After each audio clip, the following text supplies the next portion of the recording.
Chers auditeurs, bonsoir. Vous êtes bien à l'écoute d'Enigma, notre nouveau programme sur Europa Radio, la web radio pirate et non conforme. Je suis le Baron Fou et ce soir nous allons parler du mystère des anneaux avec Monsieur K. Bonsoir Monsieur K. Bonsoir. Vous êtes prêts? Vous êtes bien chaud? Voilà. Alors, comme vous pourriez vous en douter, nous allons parler de l'œuvre de J.R.R. Tolkien, à savoir Le Seigneur des Anneaux. Alors, tout le monde connaît le film, hein, mais la plupart d'entre vous ne connaissent pas forcément l'œuvre, ne l'ont peut-être pas lu et ne connaissent peut-être pas, on va dire, les dessous et les mystères de cette œuvre. Alors, par où commencer? Eh bien, on va commencer par parler un petit peu de Tolkien, hein, donc qui est un écrivain, poète, philologue et professeur d'université anglais, qui est né le 3 janvier 1892 à Bloemfontein, donc ce n'est pas en Angleterre, c'est en Afrique du Sud, hein, on va y revenir tout de suite, et qui est décédé le 2 septembre 1973 à Bournemouth. Donc, il est principalement connu pour ses romans, hein, bien sûr, hein, pour son œuvre. Donc, son premier roman, Bilbo le Hobbit, sorti quelque temps avant la Seconde Guerre mondiale, et bien sûr pour son œuvre principale, qui est Le Seigneur des Anneaux. Alors, Monsieur K, qu'est-ce qu'on peut dire d'autre sur Tolkien? Eh bien, on peut dire que sa jeunesse a été marquée donc par ses voyages entre l'Angleterre, l'Afrique du Sud et l'ensemble du Commonwealth, quoi, où voilà, il appartenait à cette classe sociale qui se trouvait bien dans tout ce Commonwealth. Sa maman s'était convertie au catholicisme, ce qui a posé d'importants problèmes sociaux, puisque l'anglicanisme était pour cette catégorie sociale une véritable référence culturelle. Et en faisant cette démarche personnelle, elle se mettait en fait en porte-à-faux avec son environnement, et cela va marquer, la sensibilité de Tolkien profondément dans ses jeunes années. Il est, comme vous l'avez dit, professeur de philologie, c'est son principal métier. Il est professeur de littérature britannique, du Moyen-Âge britannique et germanique.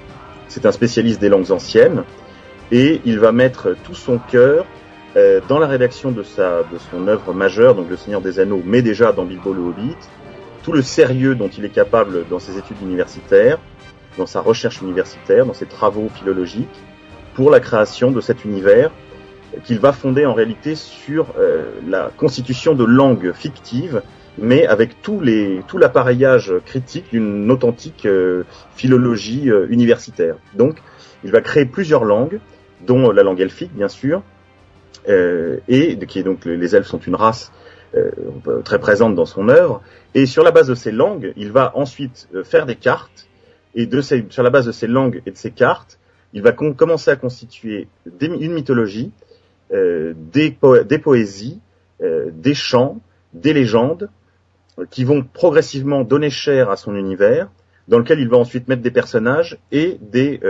une dramaturgie d'un genre tout à fait particulier, on y reviendra tout à l'heure, qui s'appelle la faerie.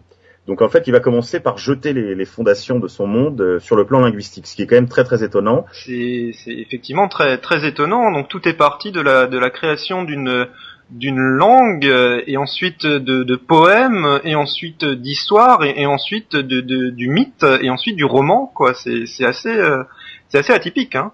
Tout à fait. C'est un spécialiste principalement du poème britannique le Beowulf, qui est un peu l'œuvre fondatrice, quoi, de la littérature anglaise. Et c'est sur le modèle de la littérature médiévale qu'il va fonder donc sa propre narration. Et il va d'ailleurs la critique littéraire, en particulier, je pense là à la critique donc du Seigneur des Anneaux, va insister beaucoup sur cette méthode tout à fait étrange et étonnante de commencer la création de ce monde par les langues. Et donc immédiatement il va donner à ces langues une littérature, donc des chansons, des légendes, des mythes sur lesquels il va élaborer. Ce qui fait la richesse de tout l'univers du Seigneur des Anneaux, hein. C'est effectivement tout ce qui tourne autour, hein. Tout à fait. Il aura pour projet d'ailleurs de donner à l'Angleterre une mythologie fondatrice qui lui manque. Le Beowulf visiblement ne satisfaisait pas entièrement Tolkien dans un projet patriotique, littéraire et patriotique. Il avait d'ailleurs une assez profonde détestation de la France et tout ce qui était français. Il était tout à fait le type humain du gentleman farmer britannique, ayant des valeurs à la fois populaires, de ce que Orwell a pu appeler la common decency d'une part, et des vertus aristocratiques si typiques de l'Angleterre, vous savez, de ces gens qui sont à la fois vêtus de tweed, fumant la pipe et portant des bottes en caoutchouc contre la boue, qu'ils soient chasseurs d'ailleurs ou simplement ramasseurs de champignons. Voilà, c'est un peu cette Angleterre-là qu'il représente, cette Angleterre de la campagne, de la douce campagne britannique, dont il va d'ailleurs donner un portrait tout à fait saisissant et charmeur dans ce qu'il intitulera la comté, là où vivent les hobbits, donc the Shire. Et on sait tous, enfin tous ceux qui ont été en Angleterre savent que le mot Shire, comté, marque la fin de beaucoup de lieux-dits, de provinces, de pays en Angleterre. On a toute cette expression qui revient et qui est vraiment la marque, je dirais, toponymique de chaque lieu particulier en Angleterre et qui va justement, je dirais, typifier, dont il va donner un portrait tout à fait unique, mais je dirais assez universel de tous ces particularismes britanniques dans la comté, avec cette douceur de vivre, ce goût pour les plaisirs de la table, de la boisson, du tabac, des chansons, des jeux aussi. Parce que les Britanniques, malgré le fait certains d'entre nous ne les aiment pas beaucoup, sont un peuple très joueur. On les sait à la fois parieurs, mais aussi aimant les jeux de balle, rugby, cricket, etc. Et c'est cette légèreté britannique qu'il va mettre au cœur de cette comté. Donc un Tolkien plutôt conservateur, on pourrait dire ça. Très nettement conservateur. On y reviendra lorsqu'on parlera tout à l'heure de la question de l'écologie. Mais Tolkien est véritablement marqué par aussi cette ambiance spirituelle. C'est un homme de prière.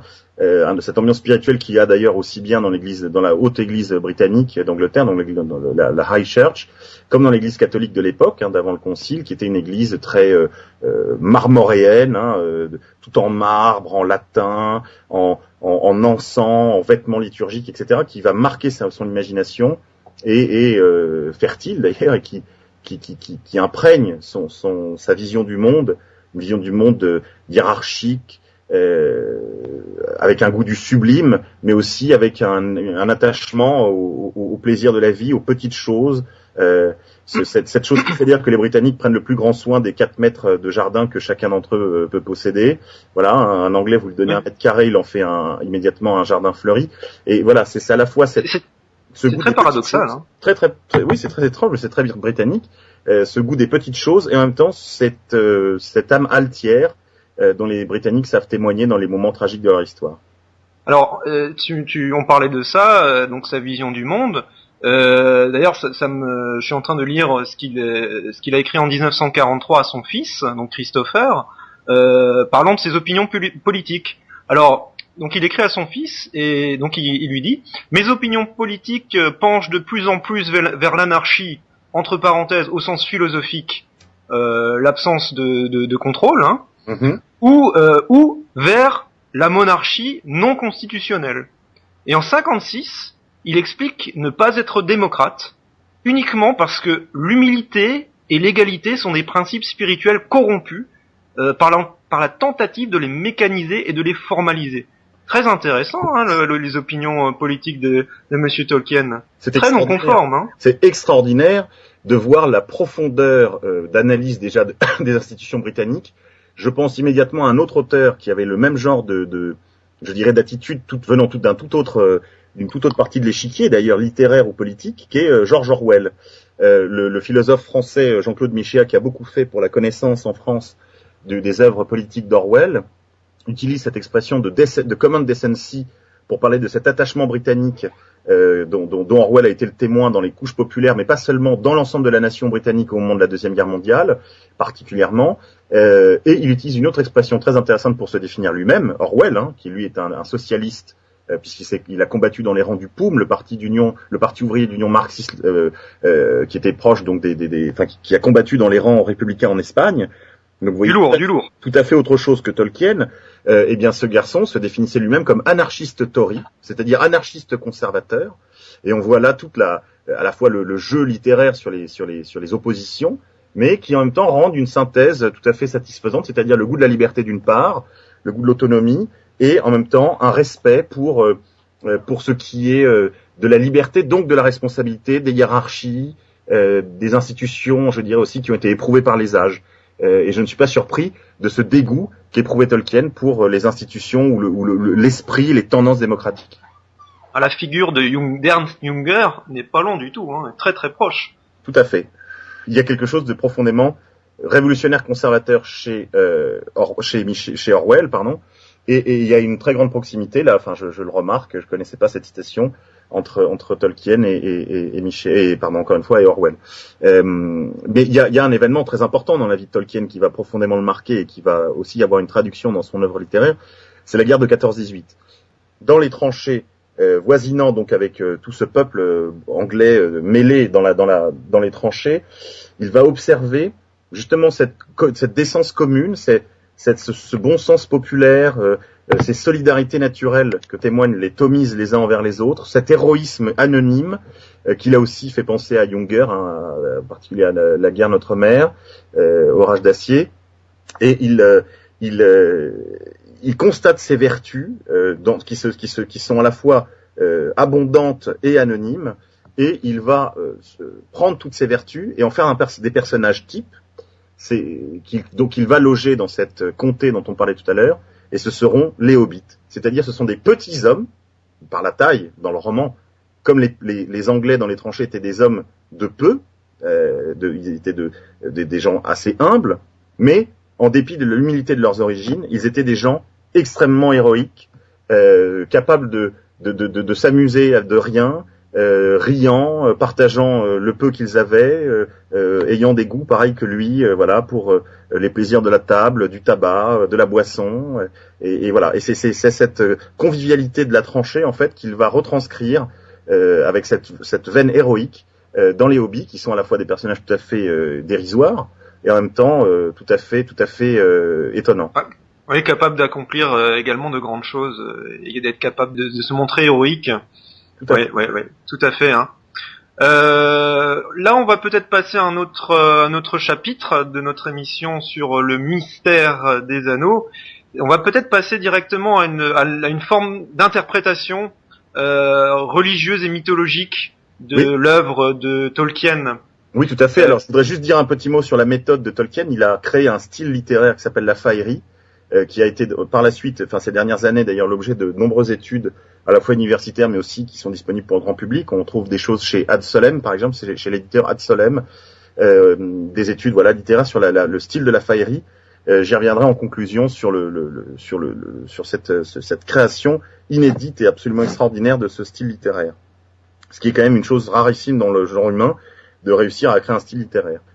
Alors maintenant, pour ce qui est de l'interprétation mythologique, Tolkien est profondément pénétré de la culture nordique, puisqu'il étudie les mondes nordiques, germaniques et britanniques, et donc il travaille sur cette matière nordique en essayant en fait d'en intégrer des éléments, je dirais tout à fait réels et archéologiques et linguistiques et autres, en leur donnant une deuxième vie littéraire, comme par exemple le mythe de l'Atlantide, le mythe de l'Ultima Thule, de l'habitat originaire des Indo-Européens dont parle à la fois la mythologie et les travaux universitaires de gens comme Jean Audry, par exemple. Eh bien, cette Ultima Thule, il va la situer dans son œuvre. Elle se nomme Numénor, du nom à peine travesti d'un vieux centre spirituel originel qui s'appelait Numénor, et qui donc dans le roman est le séjour des premiers rois des hommes, qui étaient pourvus de pouvoir, de force, de vertu. Oui. Un petit peu le pendant de l'Atlantide, c'est plutôt quelque chose qui ressemble plus à l'Atlantide, c'est-à-dire un espèce de deuxième centre, quelque chose qui est beaucoup plus sous des latitudes moins nordiques. Tout à fait. Tout à fait. Parce que effectivement, il y a une première île, si je me souviens bien, qui n'est pas Numénor, Et Mais Thulé, c'est la même chose, hein, dans la mythologie nordique. Oui. L'Ultima Thule est une île au nord, mais elle n'est qu'un centre secondaire qui aurait précédé un premier séjour polaire. Oui, tout à fait. Après les travaux de Jean Audry et aussi de Benveniste et de tous les archéologues du monde, des mondes indo-européens. Et Numénor, comme l'Atlantide, comme l'Ultima Thule, sera un centre secondaire, en effet, qui dans l'œuvre a été englouti suite, disons, à des fautes commises par les hommes pour les punir de leur hubris, de leur orgueil. Alors des mesures, ouais. Et englouti, tiens, bizarrement. Mais dont on retrouve d'ailleurs des traces archéologiques dans le roman même, puisque à un moment donné, la Compagnie de l'Anneau passe sous les deux statues de deux grands rois numénoréens, le bras tendu, voilà, à la manière d'un salut solaire romain, hein, il faut pas y voir autre chose. Et c'est cette capacité, cette créativité de Tolkien qui le fait mettre des ruines dans son monde imaginaire, c'est juste, sur le plan littéraire, c'est juste une trouvaille extraordinaire.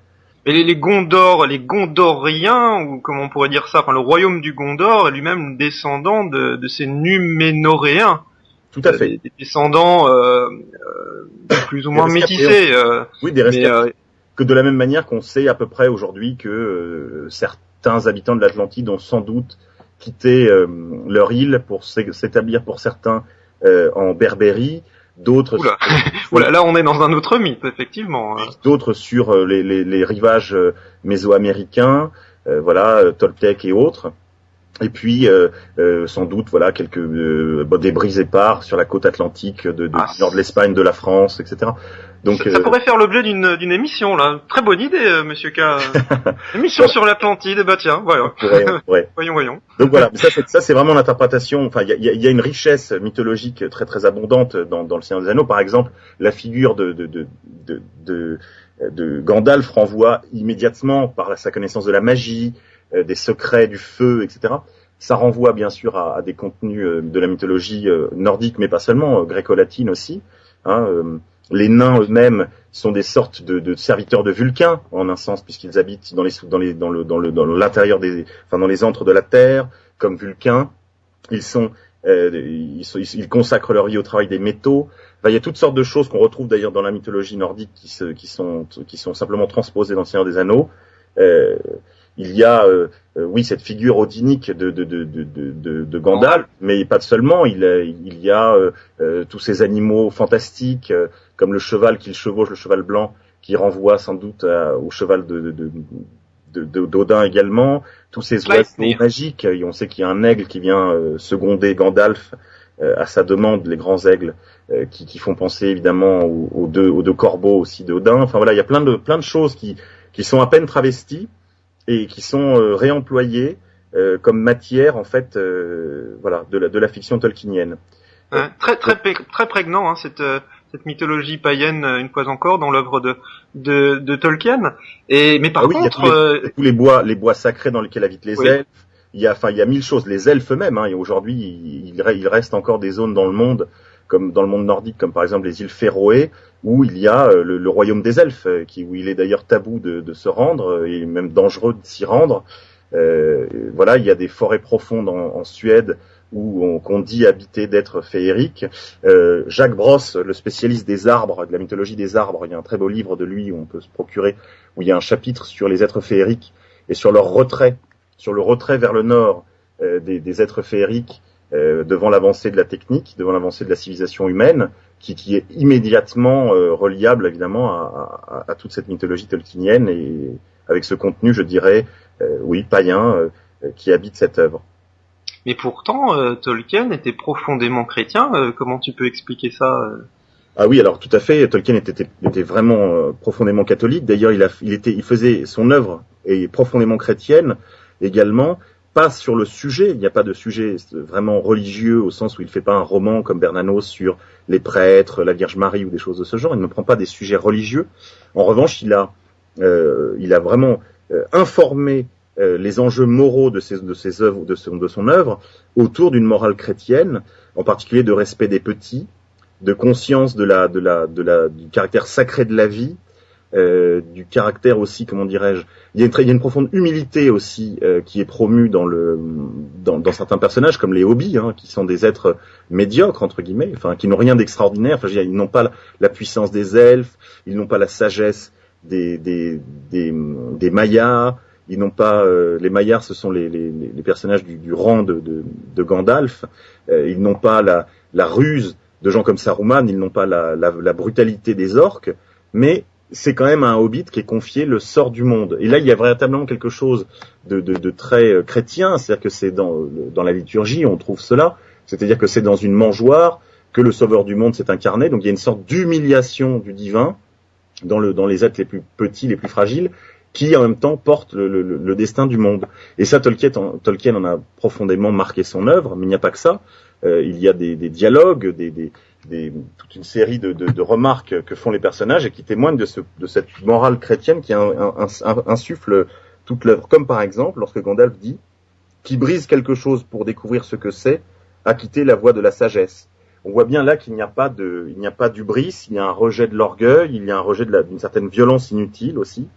Il y a un prince qui dit également qu'il n'aime pas, je n'aime pas le glaive luisant pour son équité, ni la flèche pour sa rapidité, ni le guerrier pour sa gloire. J'aime seulement ce qu'ils défendent. Donc c'est-à-dire qu'on voit bien qu'il n'y a pas de culte de la force. Il y a une assumation, on porte le glaive, mais pas pour la force qu'il permet de déployer afin de s'emparer du monde, mais on respecte le glaive parce qu'il permet de protéger, de défendre ce qui est bon, juste et vrai. Une véritable éthique chrétienne. Tout à fait. Alors après, il y a d'autres choses. Il y a aussi un déguisement à peine voilé, comme ça, des personnages. Autant Gandalf peut-être est un Odin à peine maquillé, autant il est aussi un évêque des premiers temps. Ces évêques thaumaturges qui chevauchaient des cerfs, qui naviguaient sur des barges de pierre, qui ont évangélisé, venant d'Irlande, ont réévangélisé le continent, qui étaient des druides convertis, qui étaient des sortes de sorciers, de guérisseurs, qui ont évangélisé à la fois la Bretagne et la Normandie. Je pense à des saints comme Saint Orther d'une part, ou des grands saints mythologiques, dit aujourd'hui l'Église, mais qui avaient laissé quand même des témoignages dans ce qu'on a appelé la légende dorée, des saints comme Saint Malo, Saint Brandan, et mille autres. Voilà, donc c'est à ça que renvoie aussi la figure de Gandalf et des Mayars, c'est à ces grands évêques thaumaturges des premiers temps, des Saint Rémy, ça fait penser à Jean-Paul Bourg qui avait abordé le sujet dans notre émission sur le paganisme. Donc, le sujet lui est relativement, très cher, et il parlait effectivement de Saint Loup, par exemple.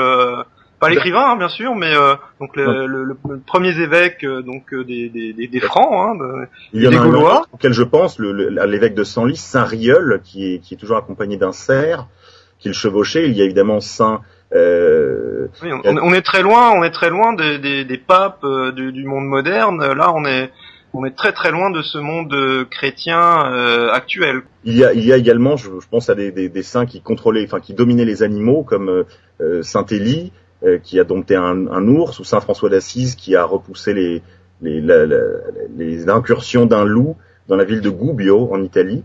Voilà, on est dans des saints comme ça. D'ailleurs, j'y reviendrai tout à l'heure sur la question écologique. C'est très important.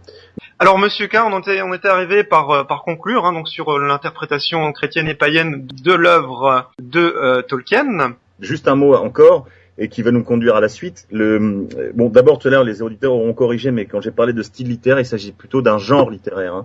Quand je parlais de la faillerie, pas un style, parce que chaque auteur, évidemment, invente son propre style. Mais d'un genre littéraire, il a créé un genre littéraire. Ah oui, qui a perduré avec d'autres auteurs, tout à fait. Cela étant dit, donc je voudrais revenir à la question de l'écologie et de son lien avec le christianisme. Je sais que certains de nos amis sont très critiques à l'égard d'un esprit chrétien qui, trouvant dans la Bible des prétextes à surexploiter la nature, à chosifier les choses de la nature, serait responsable au moins indirectement, voire directement pour certains d'entre eux, de la crise environnementale qui nous frappe. Seulement, il y a quand même des sources très profondes et très anciennes aussi d'une véritable écologie chrétienne.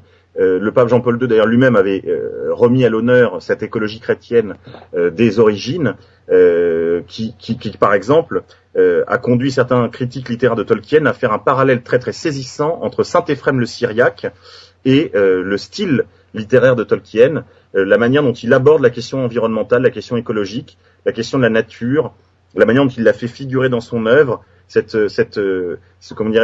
nature qui habite l'œuvre, qui en est un véritable personnage, jusqu'à même en devenir un petit peuple, hein, puisqu'on a les gardiens des arbres, les Ents, qui sont carrément des personnifications de ce souci écologique qui habitait Tolkien. Les forces de la nature, hein, les Ents. Hein. Ouais, tout à fait. Et donc Saint-Éphrem, le Syriaque, ce vrai parallèle avec Tolkien, nous conduit aussi à voir le parallèle avec Tolkien lui-même, qui en fait a écrit ses pages sur la destruction des forêts par le mage Saruman, Saruman le Blanc, qui en fait perverti par le pouvoir de Sauron, abandonne progressivement d'ailleurs sa science magique pour progressivement se tourner vers la technique. Hein, on voit dans le film d'ailleurs. Oui, il y a un basculement, effectivement, un basculement vers la technique. Ouais. Il y a tout à fait ça. Et puis il y a l'invention de la poudre. Hein, il invente la poudre. Il fait fonctionner les roues. Il dit que le bois et le vivant en fait va progressivement céder la place au rouage de l'industrie. Et en fait, en écrivant cela, en chargeant négativement l'industrie, la technique, Tolkien témoigne de sa profonde nostalgie de l'Angleterre, des campagnes qu'il voit progressivement défigurées par les cheminées des usines, par ces gens qui étaient de décents paysans qui deviennent progressivement des ouvriers prolétarisés, etc. Donc là, il y a aussi une réflexion sociale, d'écologie sociale, mais évidemment surtout d'écologie environnementale et enracinée. Et enraciné, un véritable conflit en fait entre d'un côté les hommes, disons, qui font recours à la forêt, hein, comme dirait Junger, et les hommes qui s'abandonnent à la mécanique de la machine. Et évidemment, on trouve aussi toutes ces thématiques dans l'œuvre de Junger, qui entrera elle-même en dialogue avec l'œuvre de quelqu'un d'un philosophe comme Heidegger, qui est le grand penseur de la technique et des enjeux environnementaux. C'est lui en fait le grand philosophe qui conduira progressivement d'ailleurs en arrière-fond, je dirais, théorique, à l'émergence de la question environnementale dans le monde développé. Voilà. Tolkien. Petite parenthèse, on parlait de Saruman. Petite parenthèse sur les orques, sur leur origine, sur la thématique abordée par rapport aux orques. Si tu pouvais nous en dire un peu plus. Oui, bien sûr. On voit que Saruman crée les orques en fait en s'emparant. En fait, d'ailleurs, dans le roman, c'est Sauron qui le fait et pas Saruman, mais c'est pas très important. Les orques sont fabriqués en fait à partir d'elfes qui ont été saisis sur les champs de bataille, faits prisonniers, torturés et qui sont en fait modifiés par le biais de la magie pour devenir des orques. Donc en fait les orques sont des elfes travestis, défigurés, torturés, etc. Et donc là on pourrait faire un parallèle évidemment avec les technologies, les biotechnologies, et avec la biopolitique qui est progressivement en train de se mettre en place dans notre monde à nous cette fois, par le biais de toutes ces nouvelles technologies que certains appellent des nécrotechnologies, hein, ce que d'autres appellent les nouvelles. Ne serait-ce que les OGM, par exemple. Ne serait-ce que les OGM, tout ce qui est biométrie, tout ce qui est biotechnologie, tout ce qui est aussi nanotechnologie, la technologie qui se développe sur l'infiniment petit et qui relève quasiment de la magie. Sur le plan littéraire, on peut dire c'est presque magique. Donc là, il y a vraiment une pénétration de ce qui allait advenir dans l'esprit de Tolkien qui est quand même qui force le respect. Parce que je pense que Tolkien, et on y reviendra tout à l'heure, était à sa manière un véritable initié de ce qui était en train des phénomènes profonds et révolutionnaires qui étaient en train de bouleverser le monde tel que lui l'avait connu. Voilà. De son temps. Donc là, on va y revenir plus tard. Ça va être très intéressant, j'ai l'impression. C'était un visionnaire. Ça, c'est vraiment, pour moi, c'est une certitude. Ça mériterait évidemment des développements plus longs qu'on ne peut le faire à ce micro, mais vraiment, on y reviendra tout à l'heure pour donner quelques pistes à nos auditeurs. Mais voilà, les orques sont le témoignage de cette, emprise de la technique qui pervertit et qui crée une créature malfaisante et il faut dire fort laide. Voilà, Saruman a un autre problème aussi, c'est que comme je vous le disais, il délaisse progressivement sa magie pour mettre sa magie dans des artefacts, dans des objets magiques, et ce faisant, il réduit son pouvoir. Et là, Tolkien souligne que il y a une vraie contradiction entre l'art, entre la maîtrise d'un savoir-faire, une chose qui nous habite, et puis la technique qui met les capacités, les compétences dans les choses, dans les objets.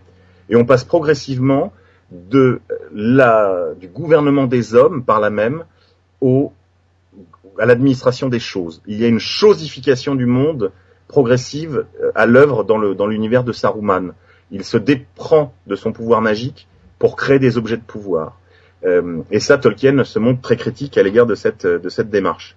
Et on voit bien, on peut faire un parallèle ici avec les choses de Sartre, par exemple, les choses de Pérec et Huis clos de Sartre, où les objets finissent par hanter le monde. Ils sont chargés d'une espèce d'hostilité à l'égard des hommes, parce que très souvent, d'ailleurs, ces objets décrits sont des objets issus de la manufacture. Ce sont des objets manufacturés, ce sont des objets industriels.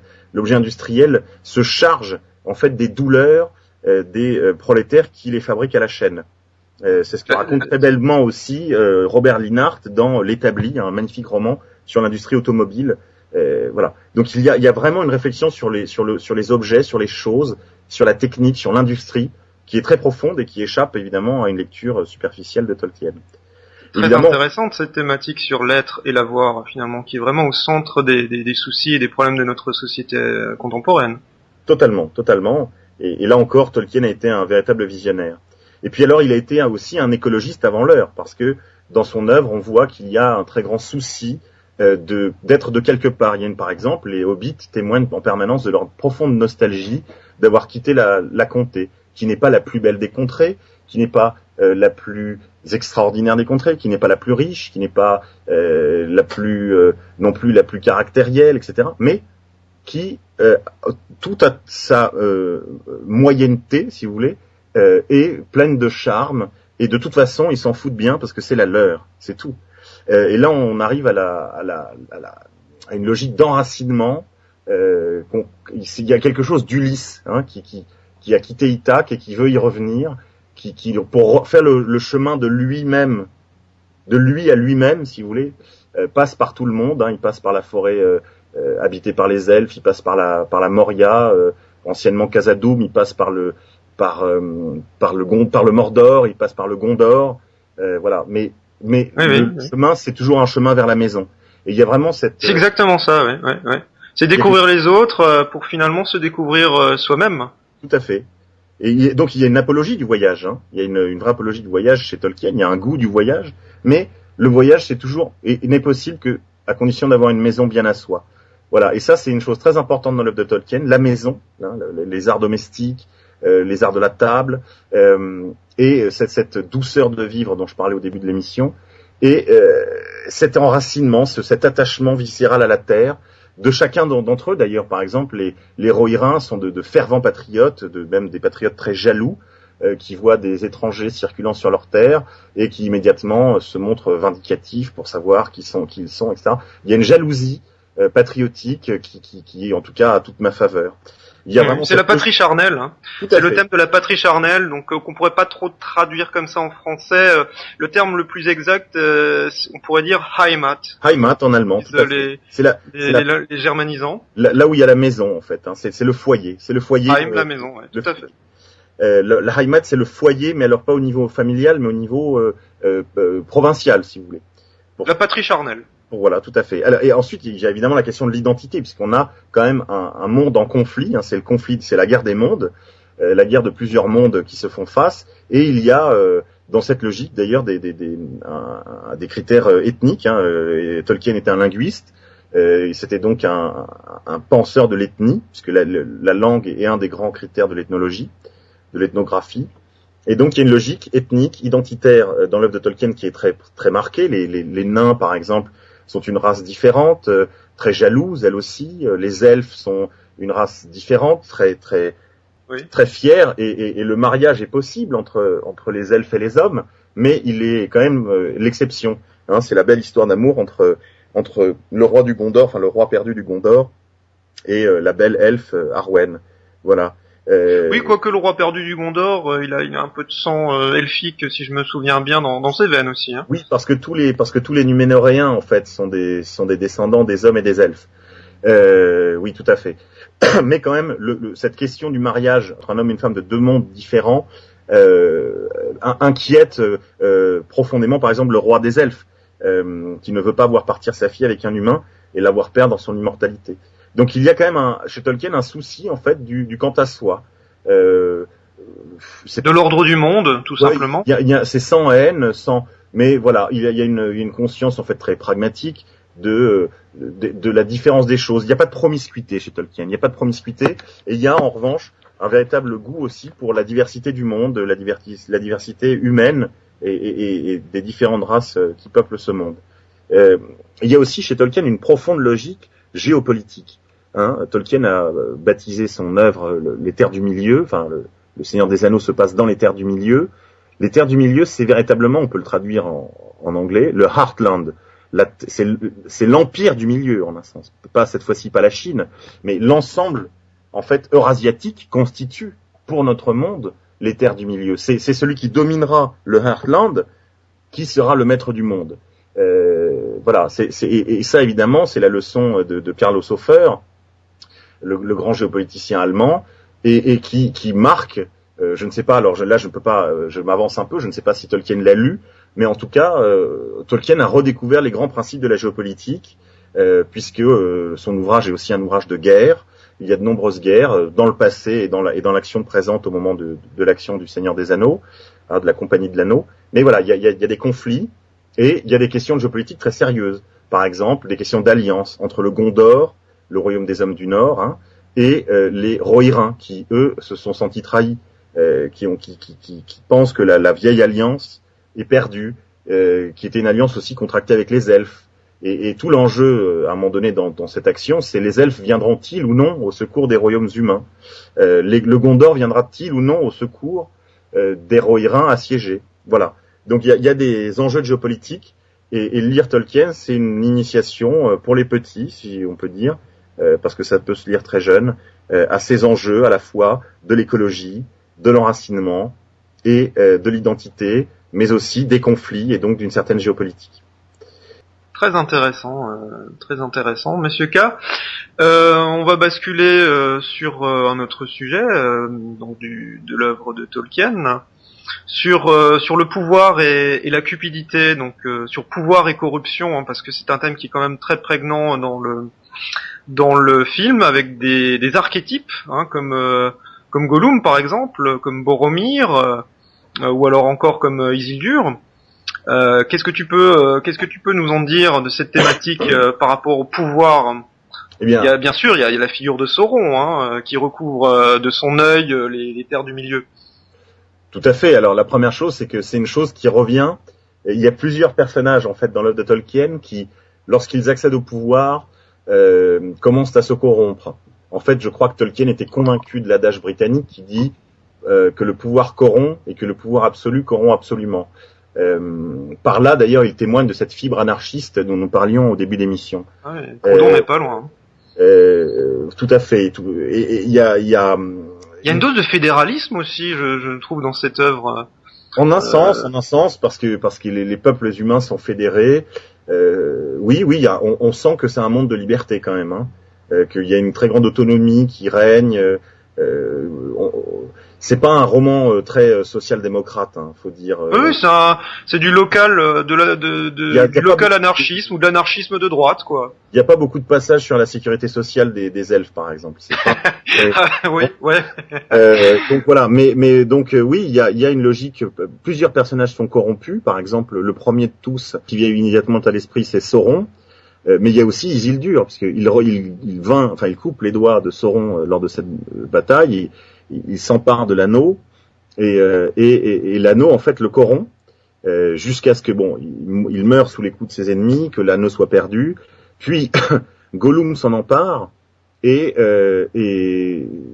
dans un jeu en fait avec donc son cousin, on apprend au fur et à mesure que il était à l'origine un hobbit. Enfin, on suppose qu'il était un hobbit un jour dans sa vie.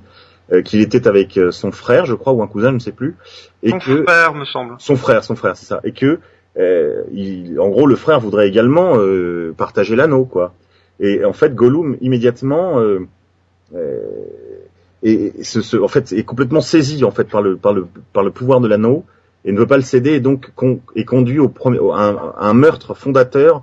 J'entends ça au sens de Mircea Eliade et au sens de René Girard, c'est-à-dire que voilà, c'est souvent deux frères, un peu comme dans le mythe de Romulus et Rémus.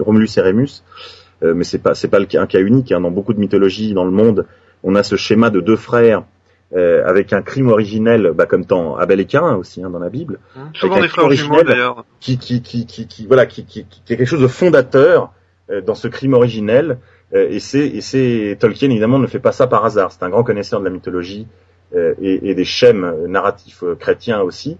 Et donc il met ça dans son œuvre pour mettre en scène en fait le combat du bien et du mal dans le cœur de tout homme en fait. Voilà. Et le pouvoir. Oui, Gollum est la créature corrompue par excellence, donc corrompue par le pouvoir et en plus corrompue physiquement.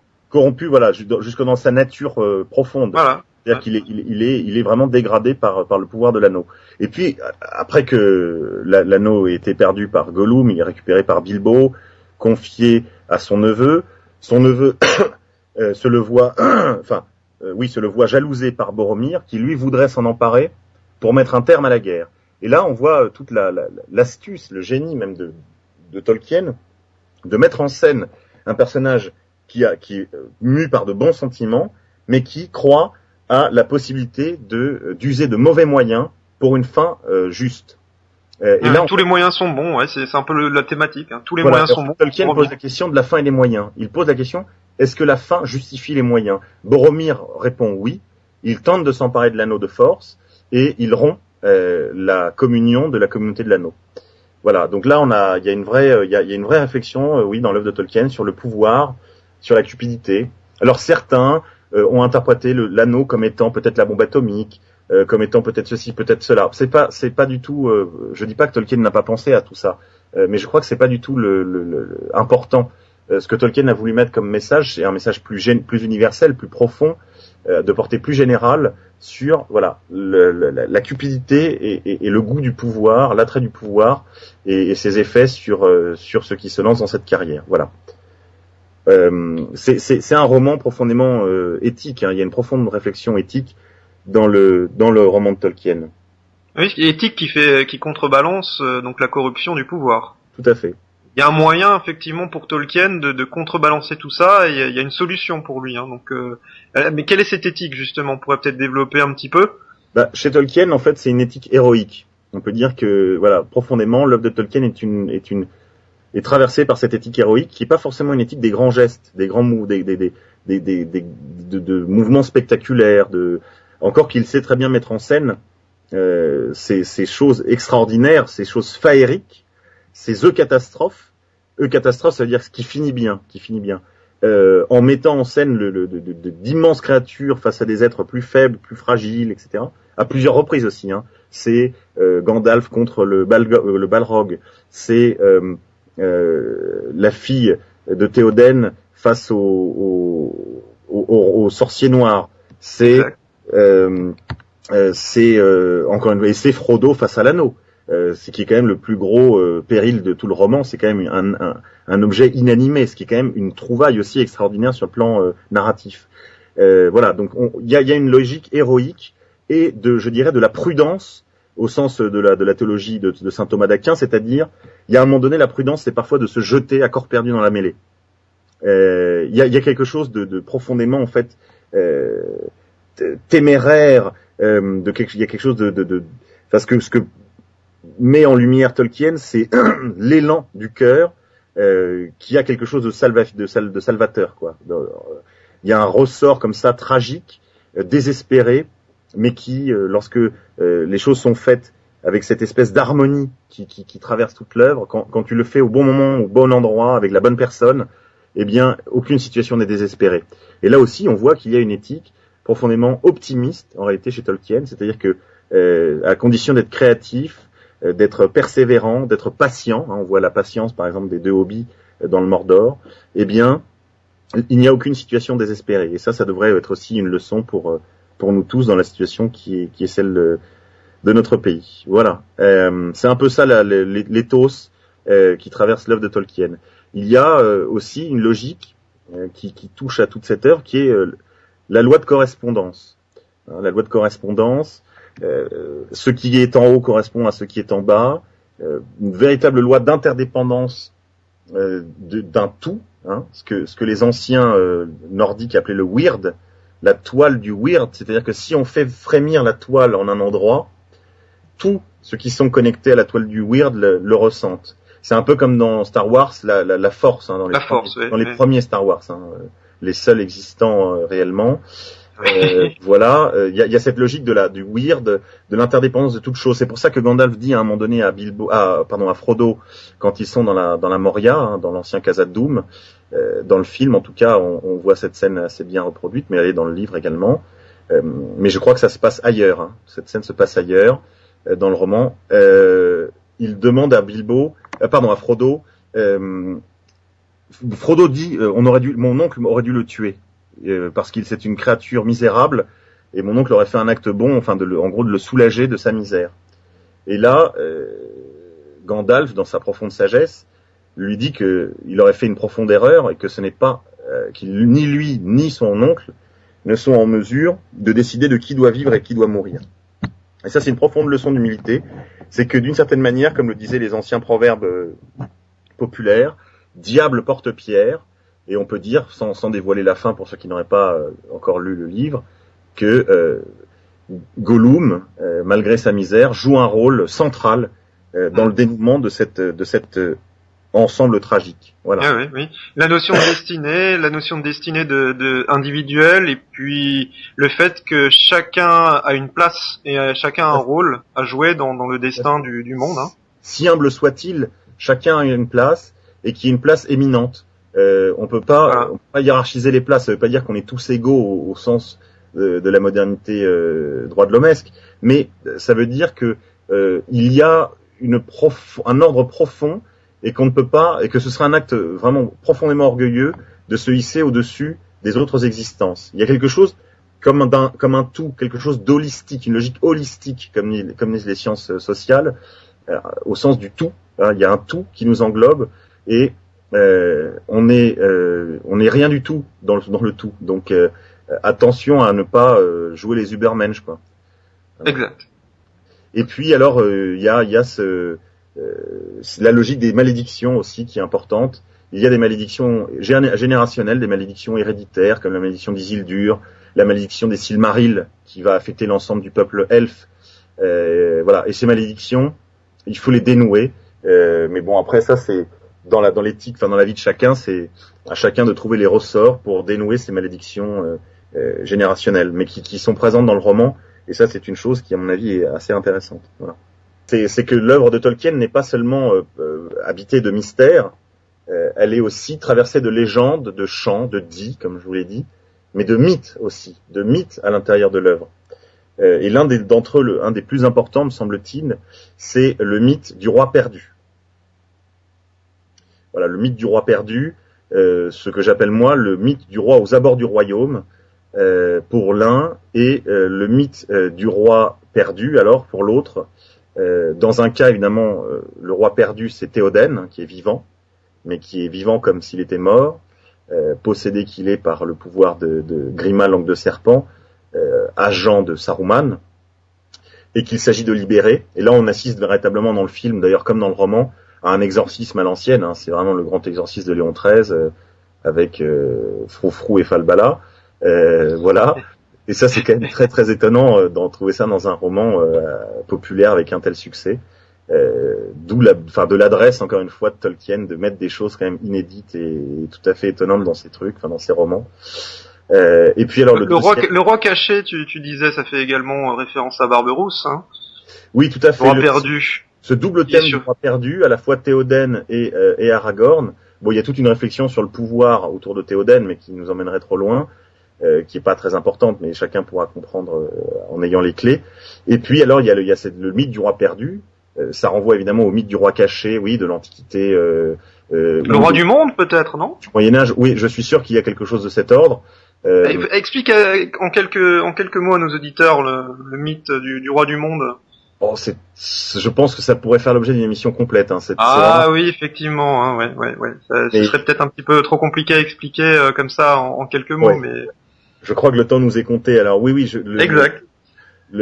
En tout cas, le mythe du roi caché, c'est le roi. Il y a un numéro de Politica Hermetica qui est, disons, une revue d'orientation un peu évologénonienne, mais avec un ton très universitaire, très distancié, qui ne traite que de ça, hein, qui a payé pour thème, je crois que c'est le numéro 10, si je me trompe pas, de la revue Politica Hermetica, sur le thème du roi caché. Et il y a cette mythologie à la fois dans le monde iranien, dans le monde germanique, dans le monde latin. Enfin, on le retrouve à peu près partout. Même aujourd'hui, il y a des mythologies même du roi caché. Jusque récemment au Portugal, par exemple, avec Dom Sebastian et le sébastianisme, dont Olivier Molin a d'ailleurs donné quelques éléments dans son très joli roman qui s'appelle En attendant le roi du monde.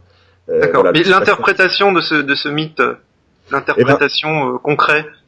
Eh bien, je crois qu'en fait, Tolkien fait une réflexion sur l'authenticité du pouvoir et sa mise à distance par les passions humaines. Comment est-ce qu'en fait la décadence de la société moderne a mis à distance le vrai pouvoir qui, d'après les sociologues qui se sont intéressés à ça, est profondément un pouvoir charismatique. C'est la principale source de pouvoir dans le monde ancien. C'est le charisme, hein, c'est les rois thaumaturges français, c'est les rois, les archontes de Grèce, de la Grèce archaïque. C'est le roi des rois de la Perse ancienne. C'est le Svarna, la lumière incréée, qui auréole de gloire les rois authentiques. Voilà, c'est à ça que renvoie Tolkien. Peut-être aussi le mythe également du roi Arthur, quoi. C'est-à-dire qu'à un moment donné, quelqu'un est désigné, par le destin pour prendre cette place. C'est pas une question d'argent, c'est pas une question d'accumulation de pouvoir, c'est que cette personne devait y accéder, quoi. C'est en fait l'homme providentiel, quoi. Le roi est en fait une sorte de gardien, c'est un paratonnerre, même si on lit le livre des rois dans la Bible, mais c'est vrai aussi dans les royautés antiques. Le roi avait une responsabilité prophylactique déjà, hein, de protéger son peuple contre les dangers. L'un des principaux dangers, d'ailleurs, c'était les dangers climatiques. Lorsqu'il pleuvait en France jusqu'au XVIIIe siècle, qu'il pleuvait trop, on disait vraiment, et on commençait à grogner contre le roi parce que quelque chose de l'imaginaire primitif, de la responsabilité quasiment magique du roi sur les conditions climatiques était resté. Il y a quelque chose aussi de prophylactique, de thaumaturgie chez les rois. Roi et terre ne font qu'un, comme on l'avait entendu dans le film Excalibur, hein. Ça fait aussi partie de la geste arthurienne. Roi et terre ne font qu'un. Tout à fait, mais on est là-dedans, on est dans ces significations-là. Hein. Et alors, il y a quelque chose qui s'est produit dans la modernité, que Tolkien, évidemment, travestit sous les malédictions générationnelles dont je parlais tout à l'heure, le problème de l'anneau, etc., qui ont conduit en fait à la déchéance de la dynastie royale légitime, qui fait que le pouvoir est vacant, et qu'il est occupé par les capitaines du Gondor, hein, le régent d'une certaine manière du Gondor, qui est le père de Boromir, et qui d'ailleurs est brûlé d'ambition parce que le trône est vacant depuis trop longtemps et se verrait bien évidemment ceindre la couronne royale. Et il y a quelque chose d'une œuvre inachevée, et je crois que chez Tolkien il y avait aussi un message un peu caché qui était, une certaine manière, pour lui, le retour du roi, c'est aussi le retour du Christ. Je pense que chez lui, c'est quelque chose mais c'est pas forcément très intéressant pour nos auditeurs, ça. Mais je crois que chez Tolkien, on peut le signaler, il y avait quelque chose de cet ordre-là. C'est-à-dire, pour lui, le retour du roi, c'était celui qui viendrait mettre fin, disons, à l'iniquité, par voilà. Rétablir l'ordre divin, quoi, finalement, sur quelque terre. Chose de cet ordre. Et il y a, en fait, on trouve des choses très très parallèles dans le monde islamique, chez les chiites, avec l'occultation du 12e imam, par exemple, de l'imam caché, l'imam étant lui aussi une sorte de roi. Hein. Il est gouvernant politique, légitime, occulté, c'est-à-dire voilà, caché. Il est comme le roi Barberousse, comme Charlemagne, sous terre ou quelque part, caché, entouré de ses chevaliers. Il n'est pas mort, il dort. Hein. Ce qui n'est pas mort a jamais dort, un peu comme dans Lovecraft, hein, ce serait un peu comme Tool. Voilà. Donc il y a quelque chose de ça, c'est pas mort, c'est là, c'est vivant, c'est d'ailleurs la barbe fleurie, il y a quelque chose de végétal hein, dans tout ça, comme les fleurs qui poussent sur les tertres des vieux rois du royaume du Rohan, hein. Voilà, il y a quelque chose il y a un principe vital dans le roi. Tout peut revenir. Tout peut revenir. C'est quelque chose qui a peut-être un lien avec la philosophie cyclique. Hein. Tout peut revenir. En fait, le sceptre du roi est une sorte de sarment toujours vivant, toujours vert. Voilà, on peut replanter à l'infini. Et voilà, c'est un peu de ces thématiques-là. Et puis alors, il y a vraiment ce qu'il y a au cœur du mystère tolkienien. Et ça, c'est vraiment, à mon avis, la chose la plus importante. Nous y sommes. Oui. Nous y sommes. Le mystère tolkienien. Quel est-il? Il y en a-t-il je crois que Tolkien appartenait à une société savante avec quelques collègues de son université, hein, l'université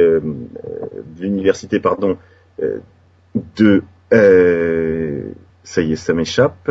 Alors, université, donc lui, il devient professeur à l'université de Leeds. Voilà, donc ils avaient formé un cercle littéraire qui s'appelait les Inklings, et qui était d'ailleurs un d'entre eux est aussi connu, hein, c'est C.S. Lewis, l'auteur de Narnia, hein, qui lui aussi en fait qui était totalement sous l'influence féerique de Tolkien. Tolkien va en fait dans ce cercle-là, je crois qu'ils étaient très très au fait de beaucoup de choses, à la fois sur le sens profond de l'histoire, ce qui est aussi, enfin au moins pour Tolkien, ce qui était en train d'advenir. Et j'en donnerai un exemple. On a parlé longuement tout à l'heure d'Orwell et de cette proximité idéologique, disons anarchiste Tory, anarchiste conservatrice, qui avait les deux. Eh bien, je crois que Tolkien en savait très très long sur les logiques profondes qui organisent notre monde, et en particulier sur le nouvel ordre mondial. Par exemple, le mal dans le roman de Tolkien est représenté par un œil sans paupières. Un œil sans paupières tout à fait semblable au symbole illuministe. Ou tout simplement franc-maçon. Hein. Oui, enfin c'est plus compliqué que ça. C'est un symbole authentiquement illuministe, inspiré de la théologie égyptienne. Voilà, et c'est cet œil sans paupières qui est accessible pour certains occultistes de très très haut niveau, et l'œil de l'initiation luciférienne. Et il avait compris la logique profondément en fait diabolique, si on peut dire, du système industriel capitaliste à l'œuvre dans le monde moderne, et qui était responsable de la destruction de cette campagne anglaise à laquelle il était si attaché et dont on a parlé tout à l'heure. Voilà, Tolkien avait compris profondément que notre monde allait vers le règne... Vers la dissolution, quoi. Oui, qu'il allait vers le règne Mordor, en fait, vers l'extension du domaine du Mordor, si on veut. Et voilà, et Tolkien a voulu jeter une pierre, en fait, dans le jardin de l'ennemi, avec ce livre, qui est un roman à clé, et qui est un roman qui est plus que son projet d'être un roman séminal, un roman national pour l'Angleterre, dont il pensait qu'elle manquait de ce roman.